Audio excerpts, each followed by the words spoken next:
আজ দেশের সব ব্যবসায়ী প্রতিষ্ঠান ধর্মঘট পালন করছে। আর যে ভেজাল বিরোধী আন্দোলনের জন্য আজ ব্যবসায়ী মালিক সমিতি আন্দোলন করছে, এই ভেজাল বিরোধী অভিযানের মূল নায়ক ম্যাজিস্ট্রেট বরকতুল্লাহর সাথে আমাদের রিপোর্টার কথা বলেছেন। ম্যাজিস্ট্রেট বরকতুল্লাহ মানতে রাজি না এটা ব্যবসায়ী মালিক সমিতির কোনো আন্দোলন, এটা একটা অপরাধ চক্রের সাজানো নাটক। আর এ নিয়ে দেখুন আমাদের reporter Enayetullah press report. Sir, আপনার কেন মনে হচ্ছে এটা একটা সাজানো নাটক?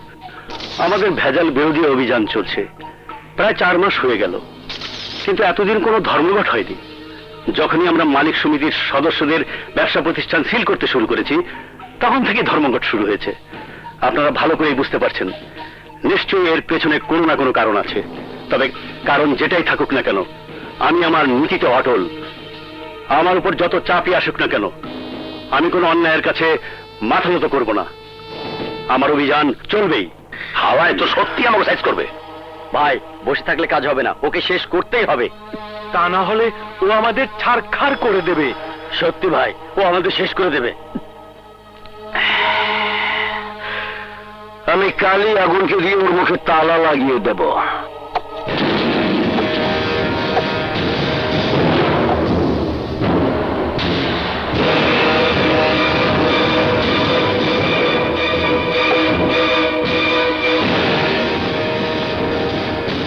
কোন অফিসে ঢুকতে হলে অনুমতি নিয়ে ঢুকতে হয়, সেটাও কি তুমি জানো না? অফিস কেন, এই শহরে কোনো জায়গায় ঢুকতে আগুনের অনুমতি দরকার হয় না। তুমি ঠিকই বলেছ, জানোয়ারদের কোথাও ঢুকতে অনুমতির দরকার হয় না, কারণ তারা তো জানেই না ভদ্রতা কাকে বলে। আপনি কিছু বললে আমি মাইন্ড করবো না, কারণ আমি কেন, এই শহরে সবাই জানে আপনার কাজই হচ্ছে মানুষকে নীতিবাক্য শোনানো। তোমাকেও কিন্তু এই শহরের সবাই জানে, তবে ভালো মানুষ হিসেবে নয়, একজন চিহ্নিত সন্ত্রাসী হিসেবে। থাক সেসব কথা, আমার কাছে কেন এসেছে সেটা বলো। তাহলে কাজের কথাই বলি। আমি আপনার কাছে এসেছি ব্যবসায়ী মালিক সমিতির পক্ষ থেকে, যাদের ব্যবসায় প্রতিষ্ঠান আপনি সিল করে দিয়েছেন। দেখুন ম্যাজিস্ট্রেট সাহেব, কেন শুধু শুধু ঝামেলা করছেন? ঝামেলা করা কি ভালো? আপনার যদি কোনো কিছু দরকার হয় তাহলে আমাকে বলেন, আমি মালিক সমিতিকে বলে ব্যবস্থা করে দেবো। তবু আপনি আপনার ভেজাল বিরোধী অভিযান বন্ধ করে দিন। এ কথা তুমি আমাকে বলার সাহস কোথায় পেলে? তুমি জানো তুমি যাদের হয়ে আমার কাছে এসেছো, তাদের তৈরি ভেজাল পণ্য খেয়ে কত মানুষ মারা গেছে? সেই জন্য তো তারা দুঃখ প্রকাশ করেছে, আর তাদের ক্ষতিপূরণ দিতে রাজি আছে। বাহ, সুন্দর কথা বলেছ। তা তোমার লোকেরা কতজনের ক্ষতিপূরণ দেবে? এই দেশের সব মানুষকে? শোনো আগুন, আমি আমার জীবন থাকতে ভেজাল বিরোধী অভিযান বন্ধ করব না। আর সবে তো তোমাদের সব কিছু সিল করেছি, এখনো তোমাদের জনগণের সামনে দাঁড় করাইনি।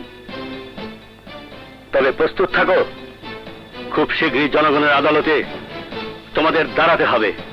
আমার কথাটা একবার ভাবুন ম্যাজিস্ট্রেট সাহেব, আপনি যে জনগণের জন্য এত কিছু করছেন, কি দিতে পারবে সেই জনগণ? কিছুই না। কিন্তু আমরা আপনাকে দিতে পারবো অনেক কিছু। আর একটি কথাও না, তুমি এই মুহূর্তে এখান থেকে চলে যাও, না হলে আমি পুলিশ ডাকবো। ঠিক আছে, যাচ্ছি। তবে একটা কথা মনে রাখবেন ম্যাজিস্ট্রেট সাহেব, এর পরিণাম হবে খুব ভয়াবহ। এরপর আপনার সাথে আমার যেদিন দেখা হবে, আপনার উঁচু মাথা সেদিন আমার সামনে নত করতে হবে। তুমি আমাকে ভয় দেখাও, মনে রেখো এদেশের জনগণ আমার সাথে আছে। আমিও দেখব এদেশের জনগণ কতদিন আপনার সাথে থাকে। আবার তাড়াতাড়ি